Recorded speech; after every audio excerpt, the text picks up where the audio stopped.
H. Bar ut ki K H. Enggak hurufnya piye? U.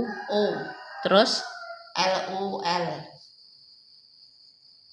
Ut hulul. Kok ut? Lah ya piye? Lah UL kok ut? UD. Ya kuwi uda. Ngono kala. Uda. Uda. Kamu kok makane kok ut. Kok ya arep ditahan. Uda. Hulul jannata. Uda apa? Ut. Hurufnya ain atau orang nganggo ain. Uda. Endi teh. Endi tunjukno. Iki lho ngene ud.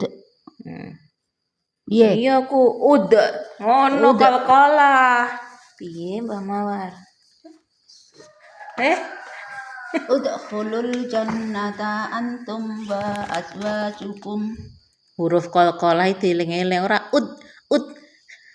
Kan diajari ud iku ibu ki sing utama ki mahraj se maca akeh-akeh salah kabeh lho diguyu malaikat ra ditumpahan.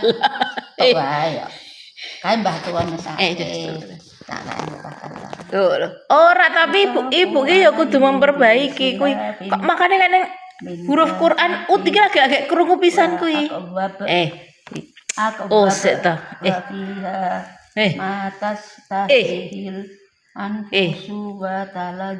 Jarene Gus Bah iku sing penting iki ilmune bener rasa akeh-akeh tapi ilmune bener. Lah kuwi ilmune salah macane ora sah akeh-akeh. Alah sing utama ki Bu sinau huruf-huruf sik kuwi. Sithik-sithik ra apa-apa maca. Lah wong salah kabeh ngono piye? Ra bener lho. Ya. Hurufe kuwi kok ngarep kuwi. Ya saiki parah ana hurufe sing anu saiki intinya alif ba tae. Langger alif ba tae kan wis diajari wis anu wis bener ngger ngono tapi ngger diaplikasikan kuwi lho mangkane iki kudu dianu kudu memperhatikan